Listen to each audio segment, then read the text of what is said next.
All right. Hello there, everybody. Thank you for joining us for our spring break webinar. We're excited to talk to you all today about some ways to help you get ahead of the spring break rush here.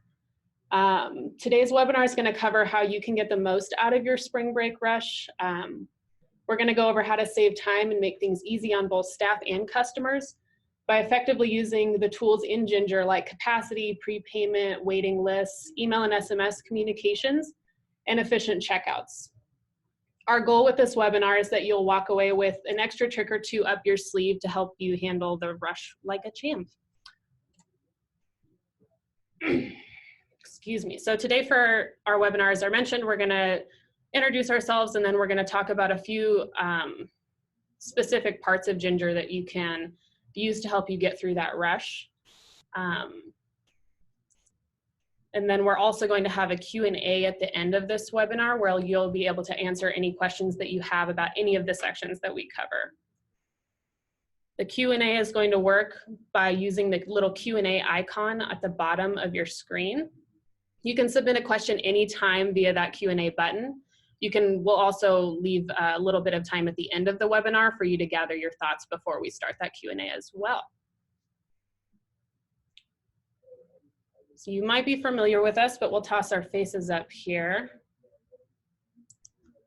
Hi, everybody. I'm Brittany. I'm on the support team here at Gingr, and I'm joined by Patrick. Hey, guys. I'm the product manager here at Gingr.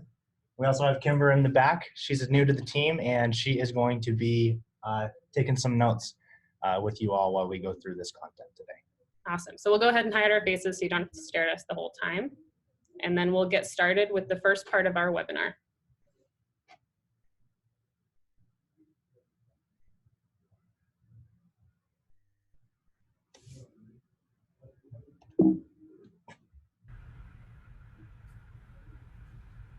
One of the most important ways to automate your system to make high volume times like spring break clear and easy to manage is to automate your system to regulate capacity all in the background of your day-to-day operations.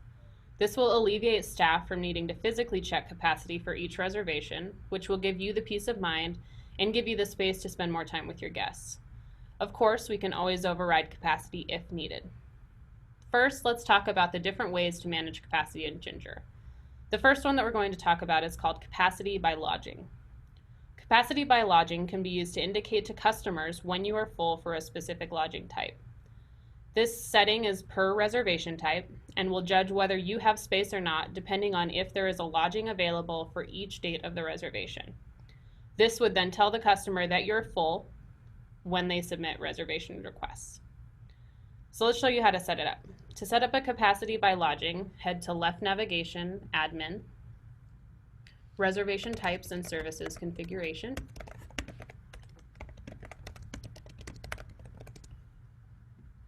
and select our boarding reservation type from the drop-down menu.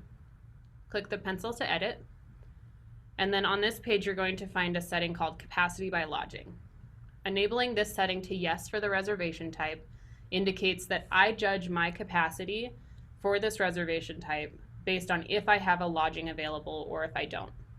So we'll save the lodging or the reservation type to save those changes. And then let's show you how it works. So to see this in action, we're actually going to use the customer portal. So as a customer, I would log in here and I would go to submit a reservation request for boarding over spring break.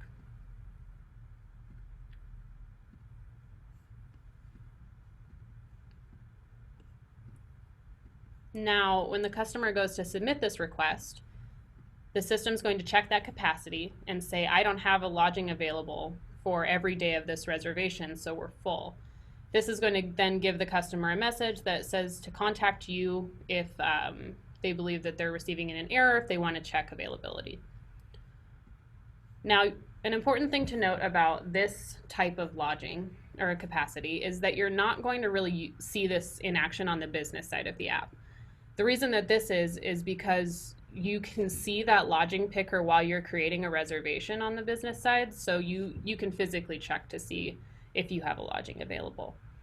One tool that I do want to make sure that you know about is our lodging calendar. To locate that, we can go to Left Navigation Calendars, Lodging Calendar. And then this is a great page to really see your capacity based on lodgings, and you can see the names of the pet, manage reservations, all that stuff right from this page.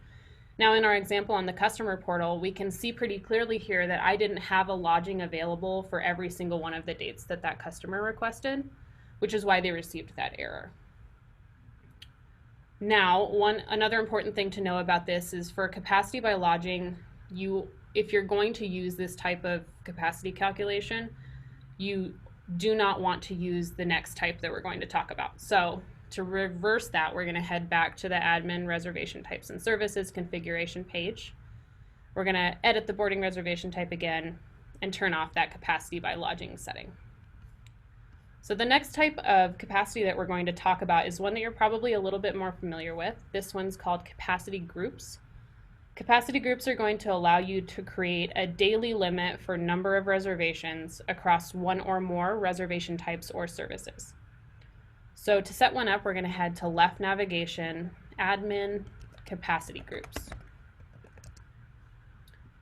This page is going to list any capacity groups that we have created, but since we don't have any, we're going to click that Add Capacity Group button. On this page, we'll fill out the form, we'll select our location, we'll give our capacity group a name, we'll say that we take 18 reservations per day for boarding, and we'll select any applicable reservation types or services. For us, this is boarding and board and train. Now we'll save, and upon a refresh, we'll see that capacity group there. Now let's test it. So to test, we're going to create a reservation on the business side here for boarding. Let's use our test pet Bolt. Now, when I just select the dates here, if I just go straight down to save the reservation, I'm going to see that I have reached my capacity limit of 18 for boarding.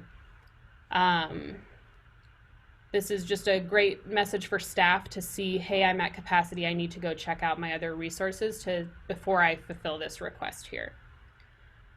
Now, a connected feature to capacity groups is an option that some people might use if your capacity changes on different days of the year. This feature is going to be called capacity by date. We can use this feature to accommodate those dates where you might know that you're understaffed or where you've scheduled more people and you can accommodate more reservations. This is basically saying my capacity is different than my normal capacity for this date. So to set up a capacity by date, we're going to head to left navigation admin and do capacity by date. On this page, just like the capacity groups page, you're going to see any capacity by date entries that you already have entered. We're going to go ahead and create a new one by clicking Add Capacity by Date.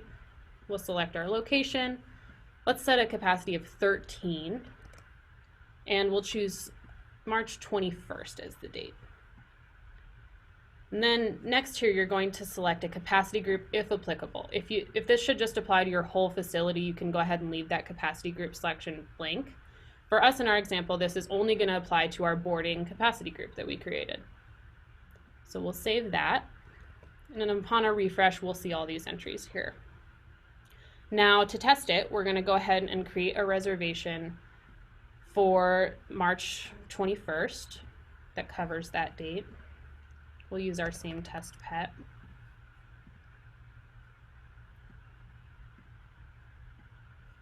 Now, my normal capacity group, remember, is at 18, but for March 21st, I have it set to 13. Maybe I have a few less staff in that day. When I save my reservation, we see that I get the capacity message for a previous capacity group. Let's go ahead and back out and then just change the reservation to March 21st so that we can test that capacity by date. So now we'll see I got my capacity by date limit of 13. That would indicate just to staff that there's a capacity limit there and to check their other resources, as I mentioned. Now, as with anything in Gingr, you have the ability to override capacity should you need to. To set up an override on capacity, this is going to be controlled by a group permission for your users, which is controlled from left navigation, reports and more, groups. And then we're looking for the can override capacity tool. So appointment capacity will control our specialist, but can override capacity is going to control whether a staff user, should they get an error message about capacity, if they can override and create that reservation anyway. The last thing that I want to talk about with regard to capacity is going to be whether you let your customers request reservations over capacity or if you prevent them from requesting reservations over capacity. We can control this in Gingr from admin system-wide settings.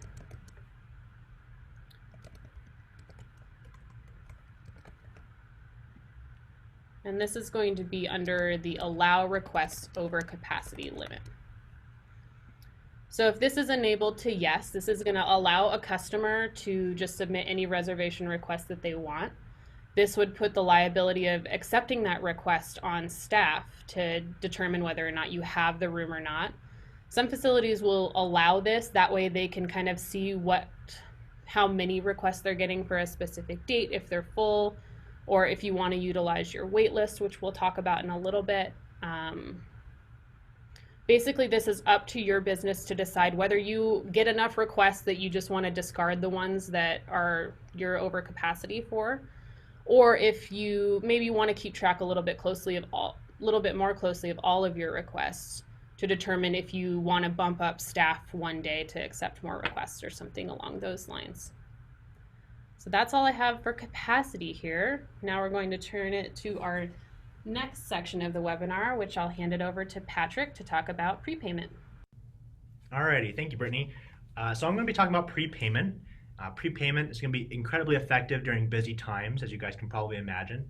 By collecting that money up front, not only does this reduce a lot of risk for you guys losing business and money as a result, because you've already collected that money, but it's also going to speed up the checkout process at the very end.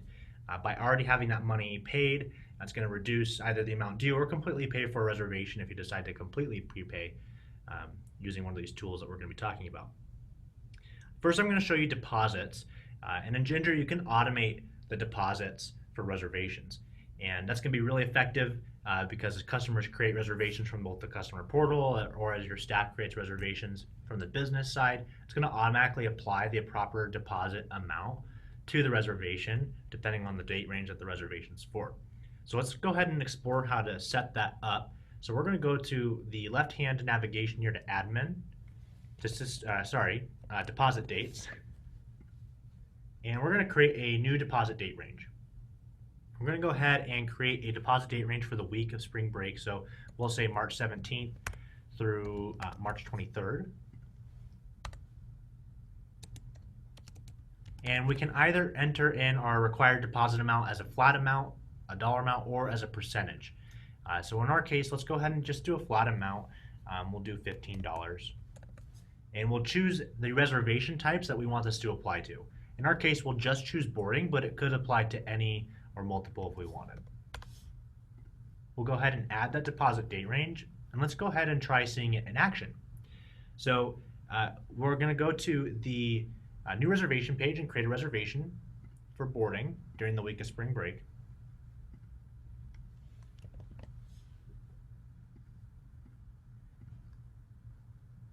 We'll do the 18th through the 22nd here. And you can see we're already getting messages here at the bottom saying that deposit will be required for that reservation based off of the dates. So we'll go ahead and select a lodging. Looks like we're full, so we'll go ahead and override that. And we'll go ahead and save this reservation.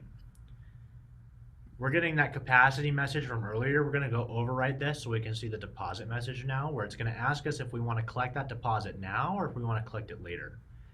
In this case, we'll go ahead and handle it later and head over to the deposits page to see what that looks like. So to do this, we're going to go to the reservations tab on the left-hand side, down to deposits. And here we can see a list of any deposits with their status that are in our app. So we can see that reservation for Ron Swanson that we just created, and we can see that the total deposit amount is $15 and that $0 of it has been paid. We can act on this by clicking the button here, and we can either email the customer a reminder, we can collect their deposit, or we can edit the deposit from here as well. If you email them a reminder, it's going to send the deposit reminder email. Now, what we'll talk about later as well is the automatic daily deposit reminder email, which is a really effective way of keeping that deposit in the front of your customer's mind, so they get reminded on a daily basis to go ahead and log in online and pay that deposit. Let's go ahead and see how a deposit applies to a reservation. So, of course, the deposit is associated with the reservation that it was created with.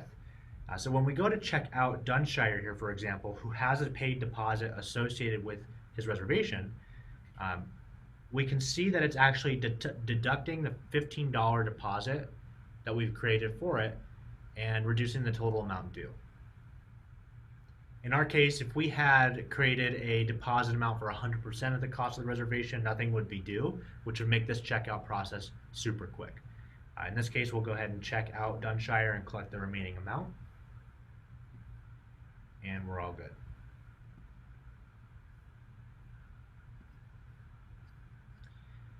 One other really effective way that we can collect prepayment for reservations is through packages.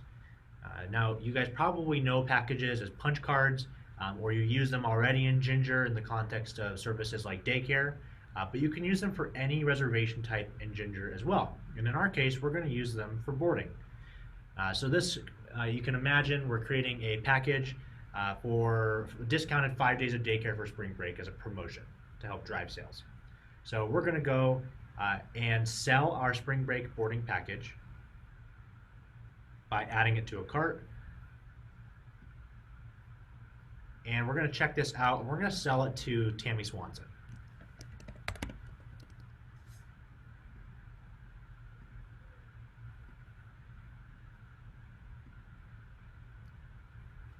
Awesome. Now, that package is going to show up both on the customer's profile, on the business side, but also on the customer portal. So let's go ahead and check out the business side here. Look at the packages. We can see that package we just sold, and we can also see how many package credits are remaining. On the customer portal, they can see something similar. So we'll go ahead and refresh this page here. And we can see the packages page down at the bottom, or the back packages section rather, where it looks very similar to what we just saw on the business side. Now, if you have our integrated credit card processing, customers can also purchase packages from the customer portal if you want. To do that, they're going to go to the My Account tab, purchase packages in retail, and here you can see that spring break boarding package that we've created, where they can go ahead and add it to the cart and check out that package. We won't actually check that out right now, but that's how that would work, and the customer could then show up, apply that package to the reservation, and deduct the entire value of the reservation, so nothing was due at the time of checkout.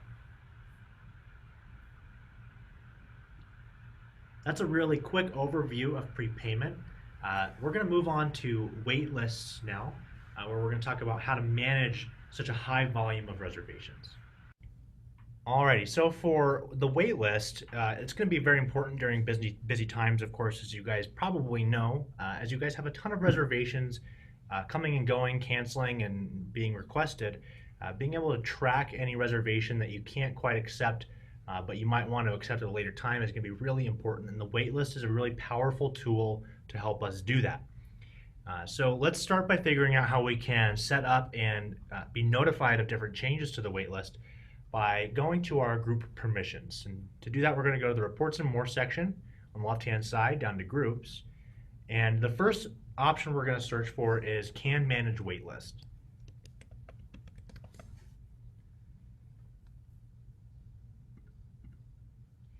The Can Manage Waitlist permission is going to determine whether a person, or a employee rather, can access the waitlist at all. So we're going to go ahead and we're going to enable it for the admin group here, and we'll go from there. Some other group permissions that you can manage from here will be notifications. So the notification, whether or not a reservation was added to the waitlist, or if there's a new opening for the waitlist. And we can keep those on, and those notifications will show up under the bell icon on the top right-hand menu bar. Now, let's figure out how to add a reservation to the waitlist, of course.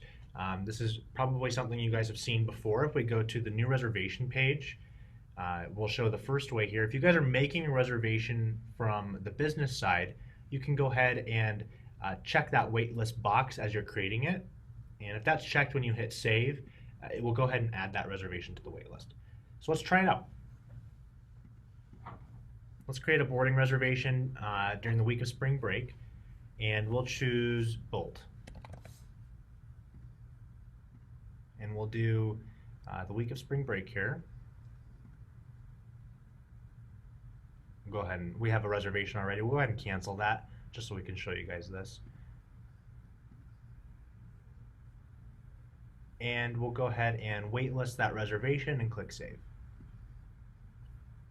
Awesome. So that's been added to the waitlist here. We can see the reservation's been saved, and we can now go to the waitlist page by going to the reservations tab on the left hand side down to waitlist. We can see a list of our waitlist options, our waitlist reservations down here. At the very bottom we can see is Bolt. Now, before we talk too much more about the waitlist page, which we've updated pretty recently, I'm going to show you one other way that you can add reservations to the waitlist, which is from the dashboard. So if you're using our customer portal, you guys are aware of the requested tab on the right-hand side there. Any reservation requests that come in through the customer portal, you guys can either approve or waitlist, or reject if you want it as well, of course. So we have Lee here who's requested reservations for his dogs. We can take action on these by clicking the action menu icon here and adding them to the waitlist. We also have the option to approve those and confirm them. We can accept and don't confirm, which allows us to follow up later and confirm the reservation with the customer, or we can reject the reservation entirely. We'll go ahead and add all three of these to the waitlist. And let's head back over to the waitlist page. So recently we made some updates to the waitlist page here where we can see and organize our reservations on the waitlist however we might need to. And so here we can see in the yellow header, we have 8 reservations created in March 2019 for March 2019. This allows us to see the order in which reservations were added to the waitlist so that we might be able to add those, or rather accept those reservations that were requested first. The other option we have is to see the waitlist since column, which shows us how long it's been on the waitlist, of course. We can also sort the list here by clicking on any of these columns. So if you wanted to look at this list in a different criteria, we could, for example, look by the number of reservations or the reservation type, or even the start and end date, or animal name and owner name. Another really awesome option that we've had added to the waitlist for you guys is the check capacity option. We can check capacity for an entire group of reservations, or we can do it on an individual reservation basis. What this does is it goes and it checks to see if we have any capacity available based off of the capacity options that we talked about earlier. So if you remember, Brittany was telling us about those capacity groups. We have a capacity limit of 18 with that capacity group, and we're actually full during that date range, and we can see that here. We can run that capacity check for the entire group of reservations as well, just to show you what that looks like, and we're going to get the same message in this case for all of them. Another option we've added to the waitlist for you guys to make it really easy to see visually where your waitlisted reservations sit is the waitlist calendar. So we're going to go ahead and expand that waitlist calendar, and if we scroll down here, we can see we are viewing the waitlist calendar by reservation type, and we can see how many reservations are on the waitlist during this month. We can see we have around eight reservations on average during the week of spring break here. Now, if we go back up to the top of the calendar, we can see we're looking at it by reservation type. If we click to look over at by reservation and then scroll back down, we can see each of those reservations and the duration that they're there for.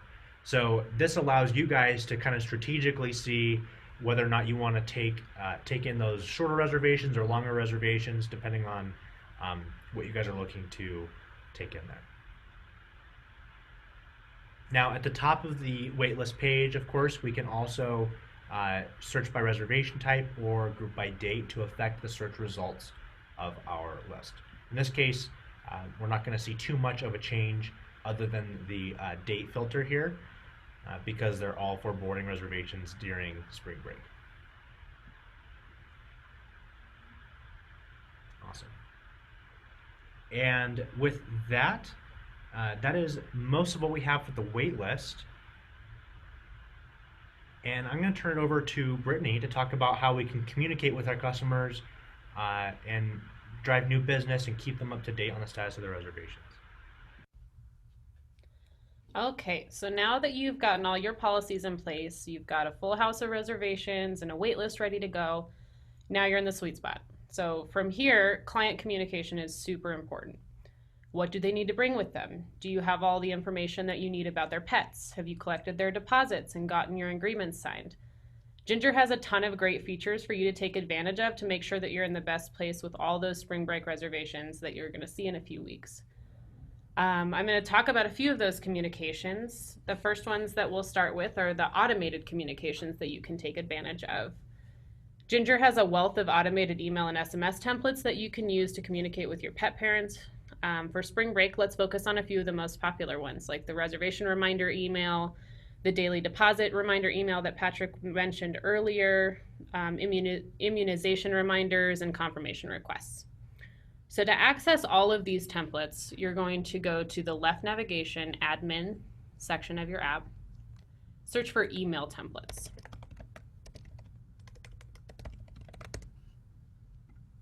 On this page, you're going to see all of those automated email templates. Let's take a look at one. Let's look at the reservation reminder email template.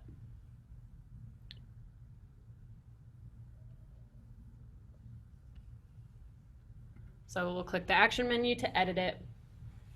And then you can customize these templates. You probably already have these in use at your facility, but if you don't, you can customize those as much as you'd like. People can cancel their reservations from these emails. It's really important to use a reminder email, especially for these really busy times like spring break, to keep the reservation in your customer's ear, just in case they do need to cancel and forgot. Especially if you have a wait list going, you're definitely going to want to make sure that the reservations that you have on your calendar are all going to show up. So to turn on these automated settings, we're going to head to a different section of the admin space in your app. So we'll go to admin system-wide settings. And each of these automated emails is going to have a specific setting in this section of the app. So for the reservation reminder email template, you would look for the send reservation reminder email setting. And that one, if enabled, will send out that reservation reminder email to your customers. There's a little bit more customization with this email that's found in admin reservation types and services configuration. This email template is super customizable per reservation type so that you can kind of control which reservation types get reminders and which don't. So for boarding here, to send the reservation reminder email template for this type of reservation, I would edit the reservation type and I would use the email minutes before start field here. There's a matching SMS minutes before start field too, which you can use to send either an SMS or an email or both. So you just enter a number of minutes here. We'll use 1440 minutes, which is 24 hours before the start of the reservation. You can make that number as big as you want, as little as you want. This number is this template rather is supposed to be just a quick reminder like, hey, remember you have a reservation coming up. One other template that I wanted to talk about with specific regard to spring break are confirmation requests, which I'm sure a lot of you use. On the dashboard, you'll notice that there's this unconfirmed section. So when you create a reservation, you have the option to mark it as confirmed for the customer or leave it unconfirmed so that you can touch base with the customer closer to the start date of their reservation. I love using this feature for spring break because it gives you one extra touch point with the customer to make sure that they're going to come for their reservation. Now on the dashboard, if you click that little arrow in the unconfirmed tab, you can set the number of days custom into the future. The system by default uses 7, but to get all of our spring break reservations, let's bump it to 15. So you'll see here that when we've created our spring break reservations, we've unconfirmed them, meaning this reservation exists, I expect them to come, but I do want to check back in with the customer before the reservation start date. We can use this unconfirmed tab and use the little paper airplane icon to either email or SMS them a confirmation request, which is basically another reminder, but it has an action on their end where if they're coming, they just click yes, it's confirmed, which is a great way to kind of get feedback that the customer is actually going to come in for their reservation. Now we can also click the thumbs up to manually confirm them. We can also click the X to cancel them. Another great tool on this page is found up in the unconfirmed arrows. So if you want to send confirmation requests for all 19 of our spring break reservations, we can do that by clicking the send all via email or send all via SMS section here. So that'll be it for kind of the automated emails. The next section that I wanted to talk about is our marketing section. So we can use the marketing tools in Gingr specifically for busy times to gather information from customers so that you don't have to get these types of things from them when they walk in the door. These things can be like agreement signatures, reminders about deposits, what to bring, things like that. So what I'm going to do here is demonstrate how you can create a marketing email based on reservations for spring break.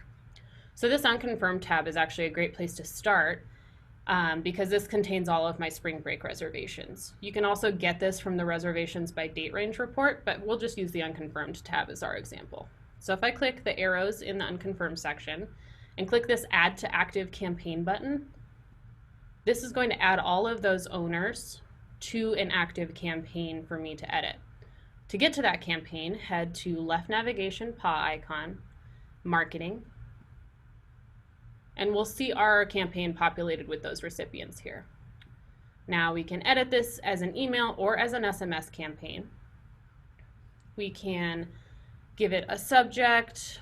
We can basically just kind of design our campaign here. So we'll say that this campaign is going to be used to just let them know that we're excited to see them for spring break. Earlier today I created a spring break reminder template to use quickly, which just basically is to let them know that we're ready to see them. So that's kind of how you can use the marketing feature to communicate with just a specific group of customers. One important thing that you do want to know about this is that you shouldn't have more than one unsent campaign from that campaigns page. If we back out after saving our campaign, so if we head back to the marketing page, we just want to make sure that we only have one campaign here that says new in that status column. So if you have a lot of campaigns or old campaigns, make sure that you just delete those out first before doing this process. And then the one last type of communication that I wanted to touch on is going to be individual communications with customers. So in addition to the general communications that Gingr offers, those automated reminders, things like that that are going to go out to like all customers, there are also solutions with Gingr that are going to allow you to individually communicate with your customers should you find the need, whether it be for specific questions about a pet, confirming the details of a reservation, or just assuring a frantic pet parent when they're freaking out. You can send out communications with ease here. So Gingr offers both a solution for manual emails and SMS in the app. I'll show you the email option first. This comes with all apps. To email a customer directly, you can search for their name using the search bar. Let's say let's do Michael Scott here. So to email him, I'm going to click on their email address and choose send email. Here I can type out my subject, my message, say I want to check in with them about some immunization records that we might be missing.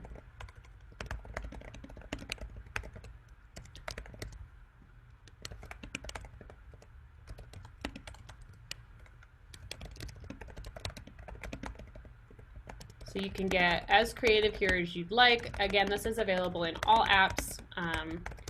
Keep in mind that a user, in order to use this function, will need to have the user permission for can email customers enabled, which I'll show you in just a moment.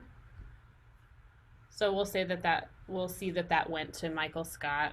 Now, if we head to the left navigation reports and more groups page, any user that has the can email customers permission enabled is going to be able to send those types of emails to customers.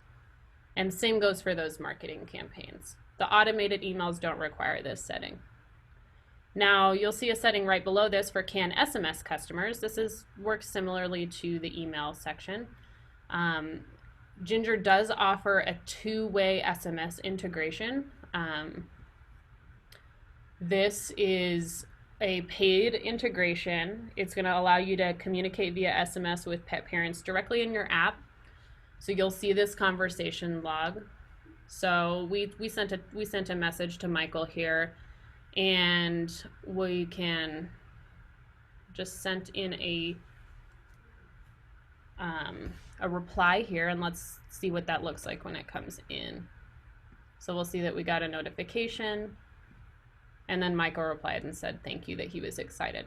So this is a really great way to kind of use this conversation log as a tool for your staff. Whereas with the emails, those are going to go to your location's email address, which maybe not all staff have access to. This SMS log, all of your staff are going to be able to see this log so they can get that information if needed. And again, only those with the can SMS customers permission are going to be able to send messages here. If you would like to utilize this function, you can sign up for it directly in your app from the admin page and update billing info. This feature costs $100 a year plus 2 cents per incoming message when you hit over 1,000 messages a month. So you'll access that from the update billing info page. You can add it directly in there, and it actually sets it all up for you. So in short, using these functions in your app is going to save you time during these busy times by allowing you to access all your communications directly through your app. No more of that back and forth between whatever messaging you were using previously. And at the end of it, just communicating with your pet parents to make sure that all of those great reservations that you have booked for spring break are actually legit reservations. They're all going to come. You have everything that you need from them, is a great way to get yourself prepped for spring break. And lastly, I'm going to hand it over to Patrick to cover finishing the spring break rush with effective checkouts. Alrighty, for our last section of the webinar today, we're going to be wrapping up with how to make your checkout process as efficient as possible for both you and for your customer. Nothing is going to cap off a great spring break by not having to spend a bunch of time in line. And so we're going to talk about how to make that as fast as possible by adding different payment options available to you, and then also how to get ahead of the ball before the customer checks out through different reports and views of animals that you have available. Let's start with payments and cards on file specifically. A card on file is a credit card that's saved to the profile or to the owner's account, and you can use that to quickly check out a customer when they come in for a reservation. To enable saving a card on file, we're going to go to the admin section on the left-hand side here, and we're going to search for manage forms. We're going to open up the owner form, and from the toolbox on the right-hand side, we're going to look for the credit card field and click to add that to the form. By clicking that, that adds it to the bottom of the form here, and we're going to go ahead and actually edit some of the settings here by clicking that edit icon. And then in this example here, we're going to make the credit card on file field required for all customers. So for who's required to complete this field, we're going to go ahead and say customers. We're going to save those field settings and then also save our form settings at the bottom here as well. Great. Now that we've gone and added that, we can then start saving cards on file for customers. So let's pull up Angela's account here. And we're going to edit Angela's profile. And we're going to go to the bottom where we edited the form and added that credit card field. Now here we're going to manually enter a card number If you have a terminal available to you, you can also choose to send this information to the terminal and have the customer insert their card to capture all of this information.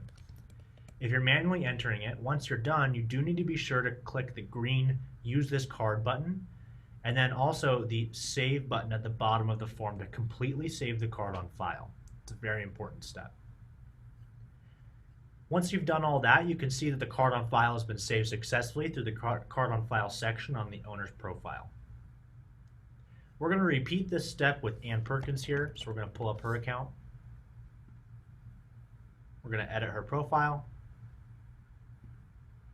and we're going to add another card on file as well.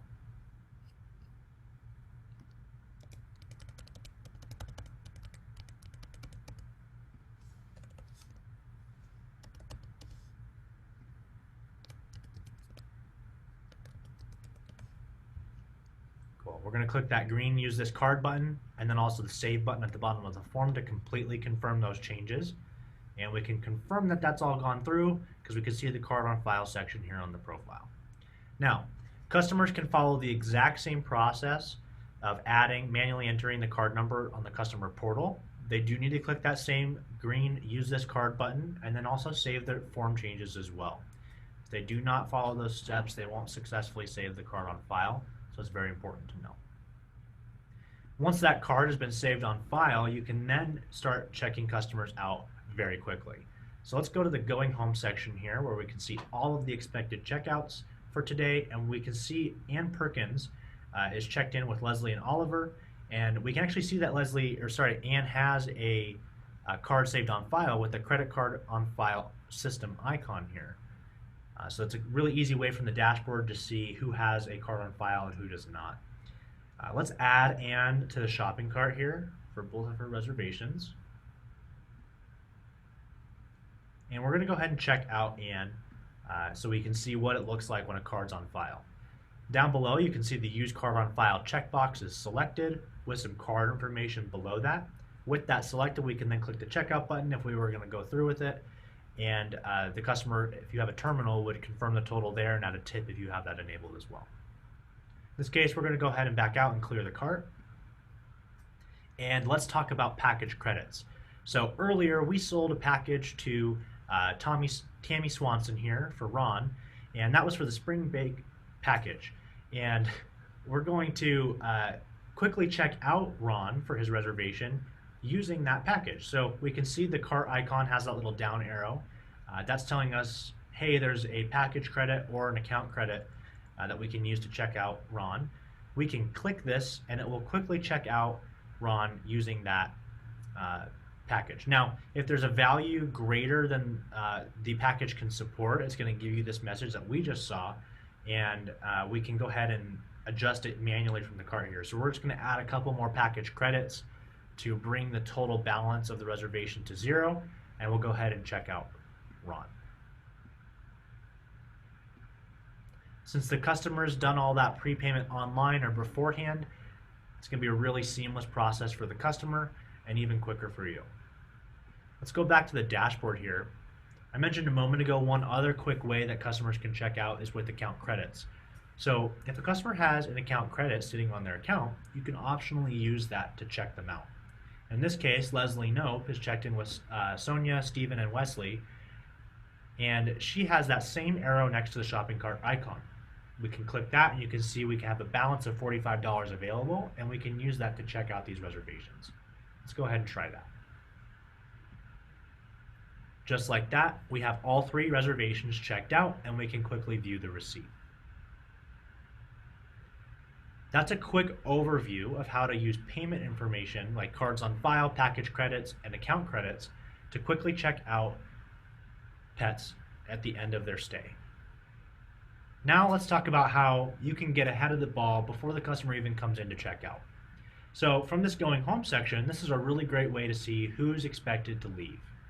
And from the Going Home section, we can see the types of reservations that are checked in. We can see any services that maybe we need to catch up on. We can also edit any reservation details from here. You also have some reports that you can run ahead of time as well. So let's go to the Reports and More section on the left-hand side. down to reports, and we're going to search for the reservation by date report. This is a report that you can run ahead of time for a future date. So let's run it for, let's say the 22nd, for the boarding reservation type. We're going to go ahead and generate this report, and we'll see all of the reservations that are expected to check out that day or check in. Now, here we can go ahead and easily start thinking about, what belongings we need to gather and how we need to prepare for this customer's checkout on the 22nd. That's just one easy way to look at this information ahead of time, get ahead of the ball for these reservations, and then also quickly check out using payment information as well. And with that, that wraps up our content for the webinar today. Let's go ahead and turn it over to Brittany, where we can go through the Q&A.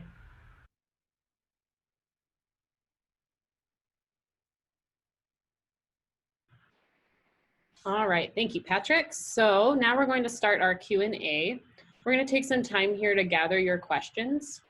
You're going to be able to submit those, like I said at the beginning, from the bottom toolbar on your page here. Any questions about any of the sections that we talked about are awesome, and we're going to show you a little timer on the screen so that you can know when we're finished accepting questions there.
All righty, we'll go ahead and get started with the Q&A here. Thank you to everybody who has sent in questions so far.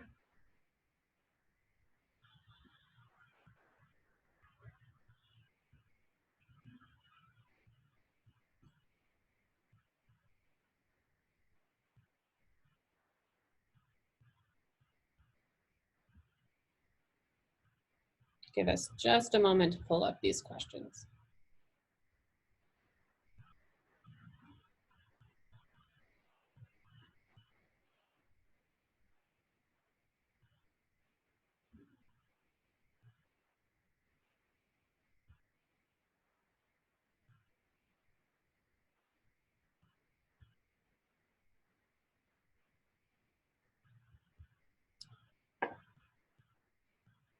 All right, so we have a question from Matt about capacity groups.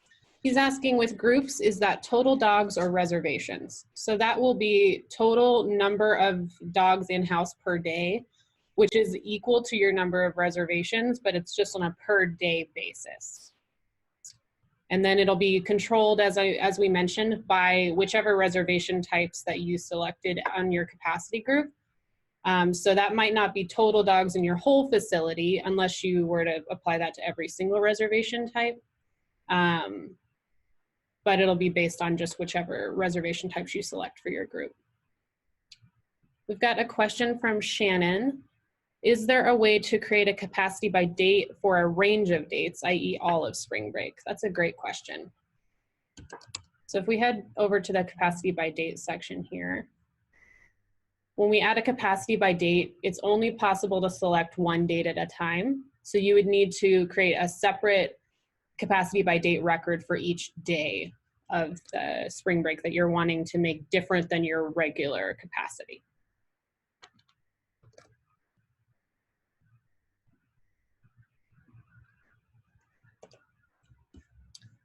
Okay. Megan asks, what if the customer never ends up paying the deposit and you need to check out the dog? How do you collect the full amount?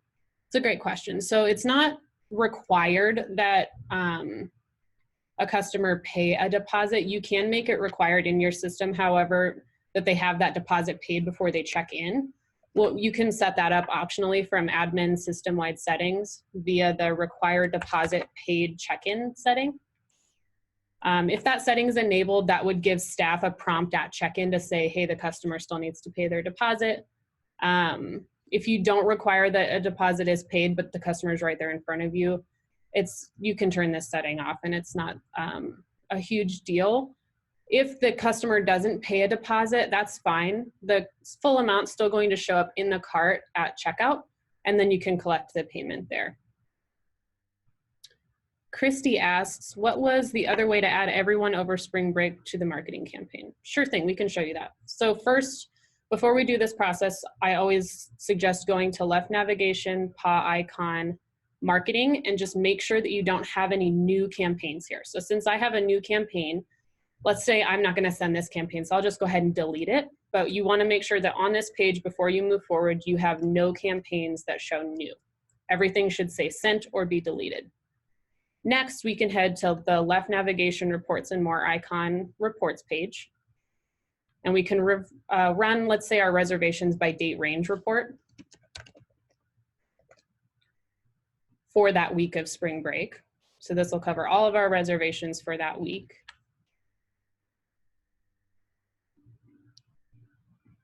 And then after you run that report, you're gonna see this little add to active campaign button. Clicking this button is going to create a new campaign with those recipients from this report. So then you'll be able to see that when you go to the left navigation paw icon marketing page, you'll see that new campaign created with those recipients, which then you can edit and send from there. The really cool thing about this add to active campaign option is that most of the reports in Gingr do have this button, so you can get really, really creative with your marketing campaign groups. Okay, Shannon asks, is there a way to make the view all reservations section a bit more user-friendly? As in, see it in the calendar view, arrange it by boarding and daycare, remove unnecessary categories, etc.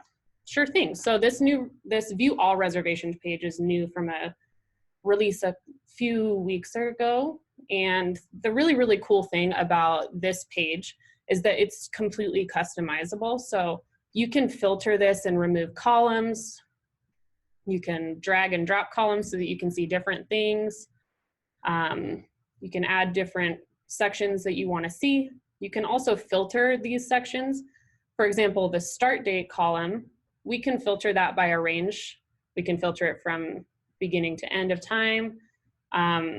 We can sort it by like which dates we want to see. So you can get really, really creative with this page.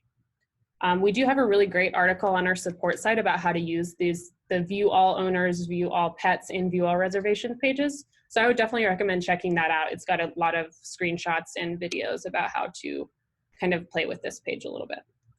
One other cool thing about this page, as I mentioned, that add to active campaign button, if you have isolated people on this page, you can basically get like a custom report of those owners and add them to a campaign to market to them, which is really cool. Okay.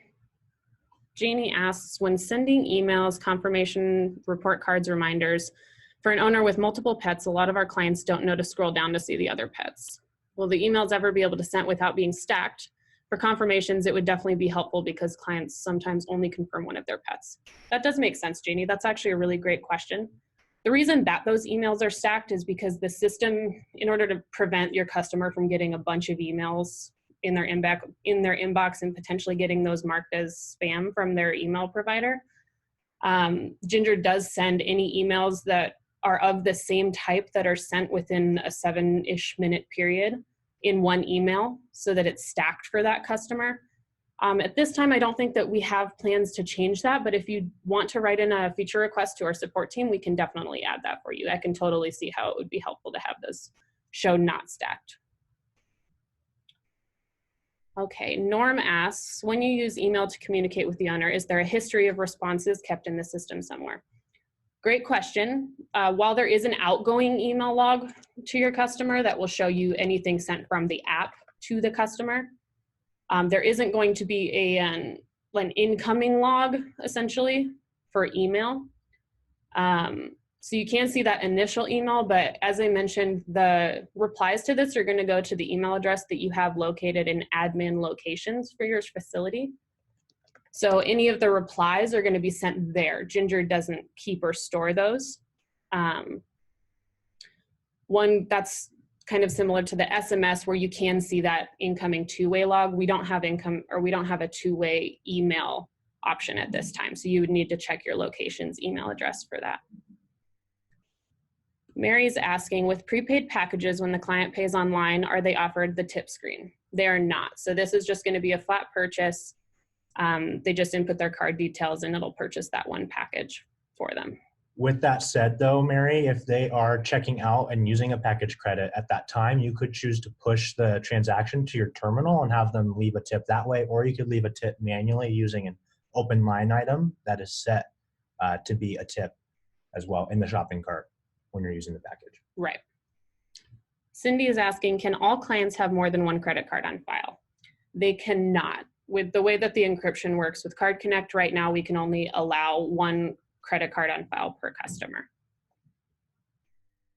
Jenna's asking, I want to use prepayments, but we require payment in full at the time of drop off, not pickup. How can I do this? So you can definitely do full payment using that deposits feature. To do that, if you wanted to require a full deposit, just head to the deposit date section in admin.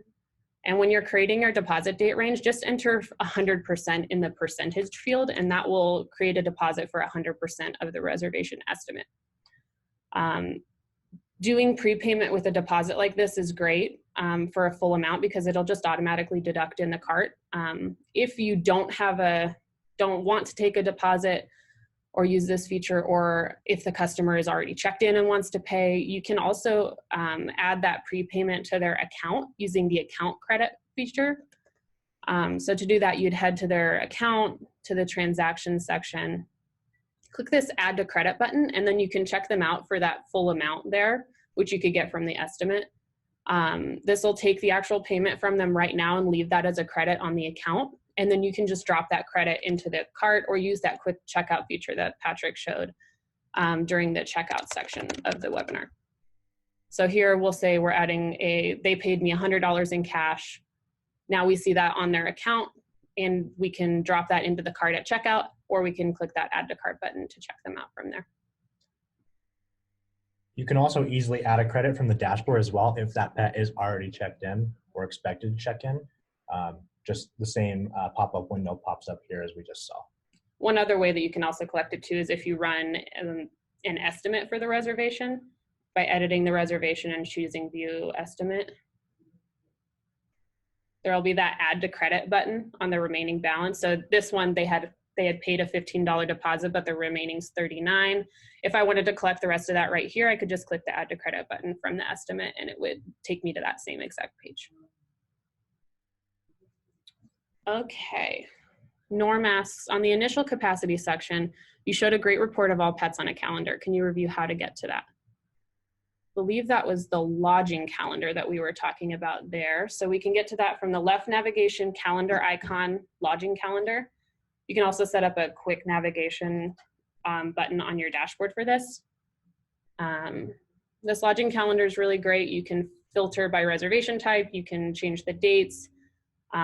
There's a lot of flexibility here. One cool thing I do want to show you, just in case you aren't sure what these numbers mean, up here at the top underneath the date, you're going to see both a percentage and a fraction. These numbers are really cool because the percentage is going to show you how full you are, or how full your lodgings are. So this on Friday, March 15th, I'm 6% full. And then the second number is going to be, I have 15 out of 16 of my lodgings available. So you can use those two numbers to kind of quickly see if you have a space open or not.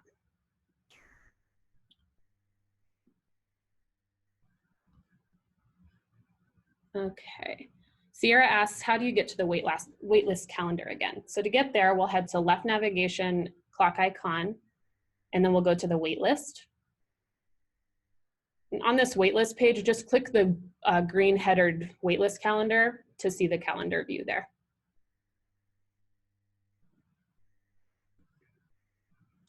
Can customers choose how they prefer to receive reminders of confirmation, either email or SMS? They can't technically choose a preference, but they can definitely opt out of one or the other if they would prefer not to receive confirmation, like different communications of either kind. So if you edit the owner, you'll see a bunch of these system fields here for communication preferences. Each one controls a different type of communication. So the system generated emails are going to be those things that the system sends out on your behalf, like new reservation emails. There is a separate setting for both email and SMS, so they could opt out of one or the other there. The marketing email SMS setting is going to control those marketing campaigns. And then the opted out of reminder email or SMS settings, those ones are going to control those automated reminder emails, like for reservations or packages, things of that nature. So if they want to indicate a preference of, I do not want to receive a communication of this type, they can do that via their communication preferences. That option is also always available from the customer portal as well. So let me log in here. Excuse me. And I can show you guys that. So we'll log into Anne's account.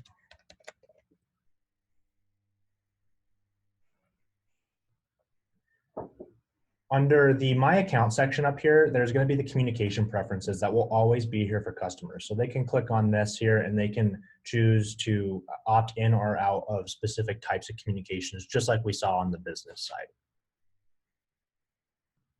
Okay. Suzanne asks, are you able to keep clients' credit card numbers on file if you are not using the terminal provided by Gingr? So the cards on file feature is only available to use if you use the integrated credit card processing with Gingr. You don't necessarily need to have a terminal to use the card on file feature, but you must have an account with Card Connect and have a merchant ID accessible in your app in order to be able to use that function.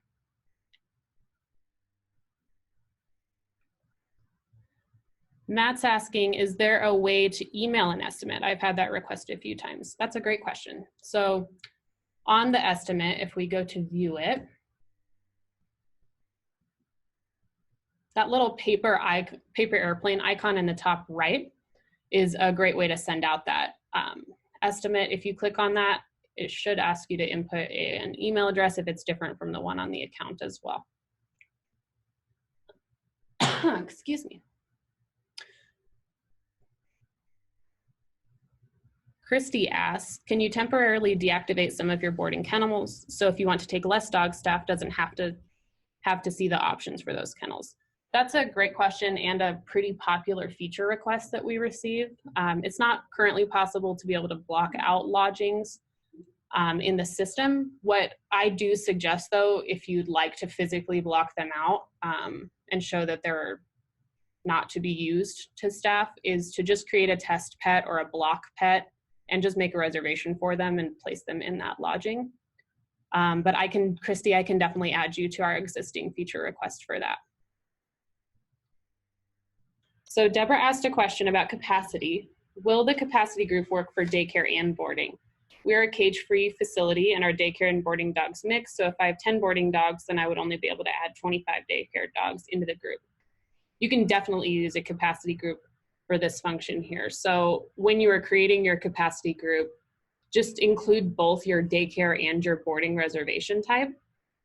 And this will lump that capacity together and look at both reservation types capacity at the same time.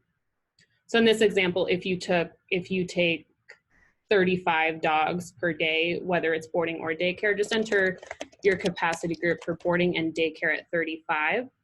And then including both of those reservation types is going to look at both of those for you.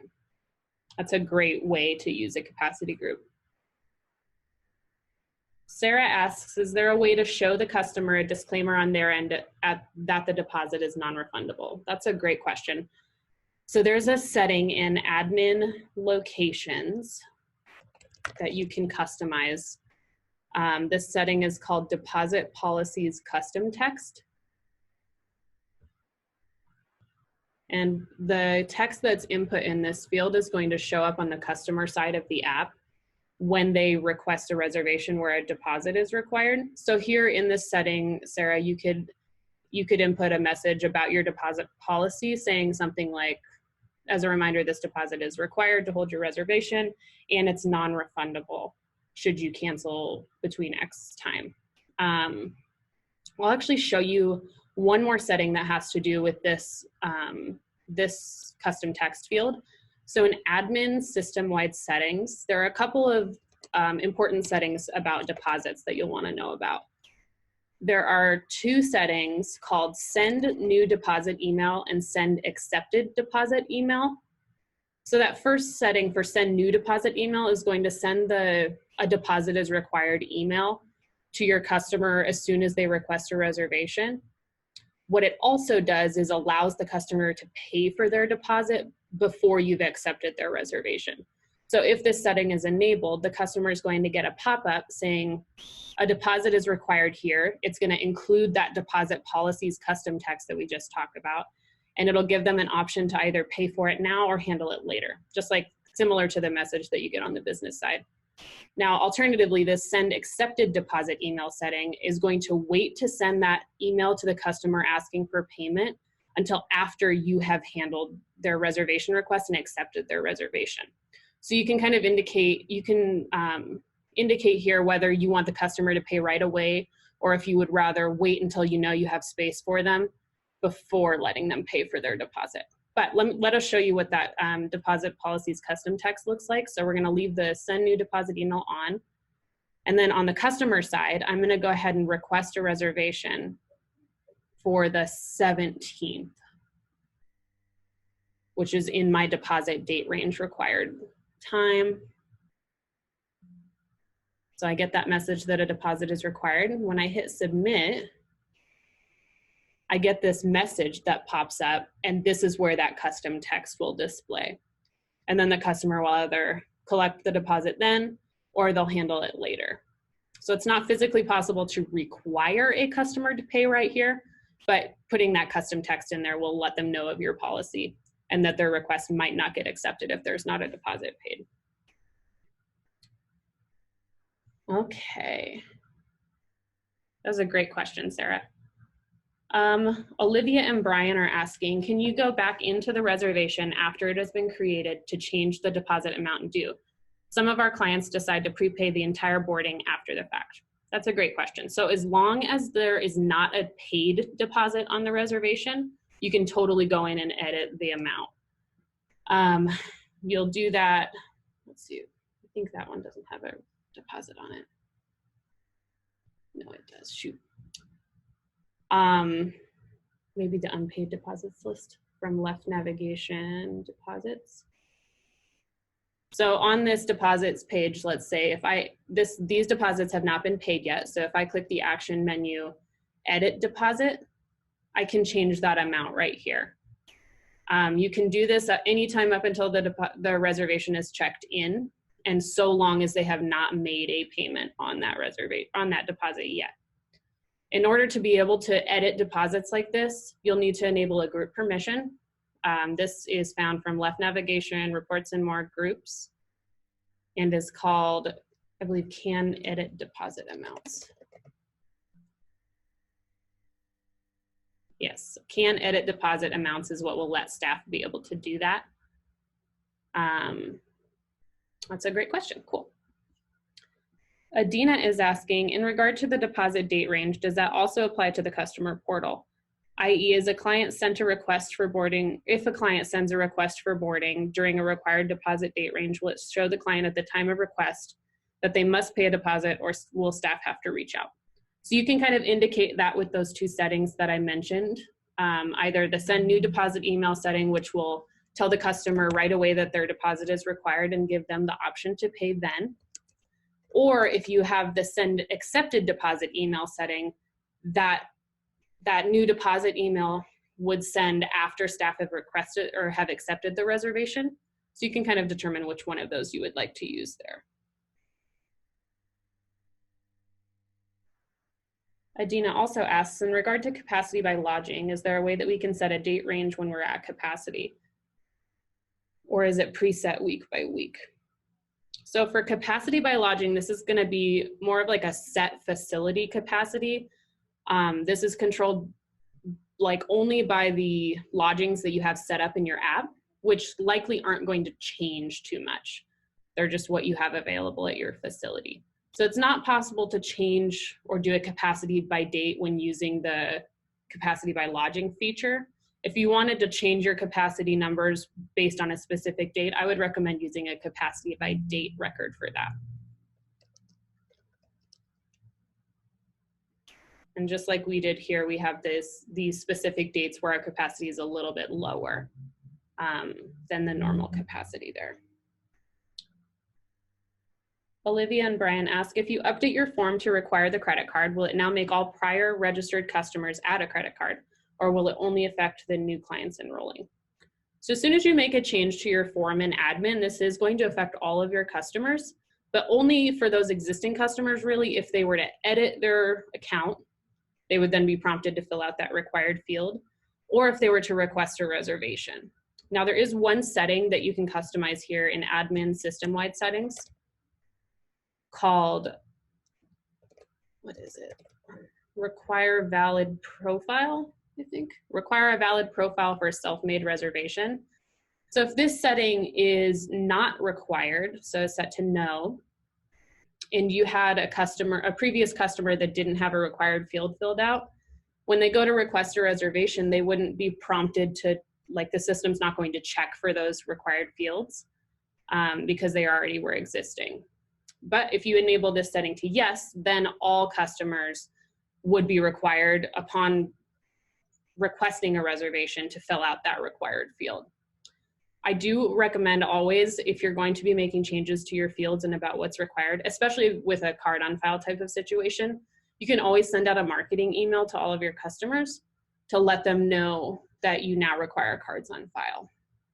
And you can either do that to all customers, or you could use the view all reservations page to just get the ones that don't have a card on file to do that. Okay. Rachel asks, can customers add a tip when checking out with a card on file? They can. So in order to make sure that your system's allowed for that, you'll need to head to admin payment processors. And this will only be a function if you use the integrated credit card processing. But this tips card on file setting is the one that you'll need to have enabled to be able to take a tip with a card on file. And one important thing to know when you do a transaction with a card on file where you want them to leave a tip, you'll just need to push the transaction to your terminal in order for them to go through the tip screen. If you just hit checkout, it's not going to prompt it or send it to the terminal. If you have any questions about that, our support team is also super willing to help you with that. Lena asks, can we add more than one card on file for a customer? It's not currently possible to add more than one card on file for a customer, but we are looking into solutions for that. Eric asks, what's the difference between a reservation and an appointment? So the main difference between a reservation and an appointment in Gingr is just the way that it's booked. A reservation is used for something that spans usually more than one date, where you select a start date and an end date and a start date and an end, or a start time and an end time. This is usually used for things like boarding or daycare, where it's just a reservation for the customer. Now, an appointment is going to be a very specific, oh, I got logged out there. An appointment is going to be something that's scheduled with a specific person at a specific time. So when booking in, we don't have this all the way configured in this app right now, but this will be used for things like grooming or private training, where the appointment time available controls when the pet comes in. If you have any questions about that, feel free to reach out to our support team.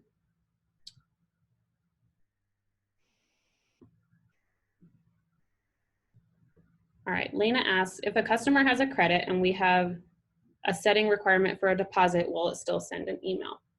So deposits and credits are considered separate in Gingr. So an account credit can't be used to pay a deposit on a reservation. In this case, the credit would be considered a prepayment.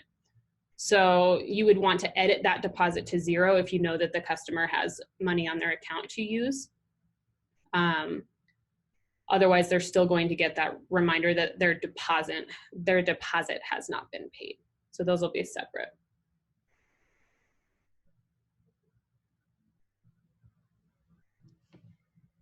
Michaela asks, how do I turn off requests for all grooming services?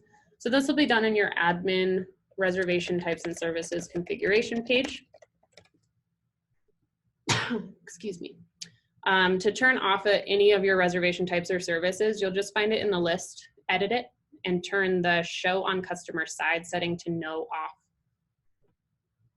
And that will remove it from view on the customer side so that they cannot book a grooming reservation or a grooming appointment.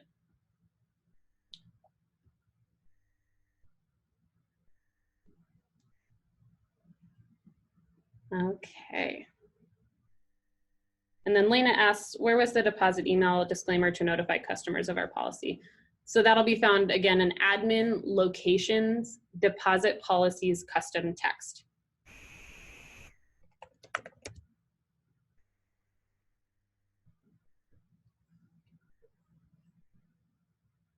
And then that's just a great place to include any information that you want your customer to know specifically about your deposit policy. All right.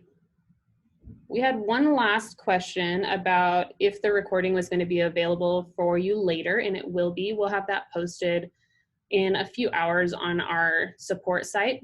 That's all the questions that we have for today. I really appreciate all of you taking the time to be here and for all of your great questions. We hope that this webinar is able to give you a little bit of a leg up, maybe an extra trick or two up your sleeve to handle the spring break rush. Have a great day, everybody. Thanks, guys.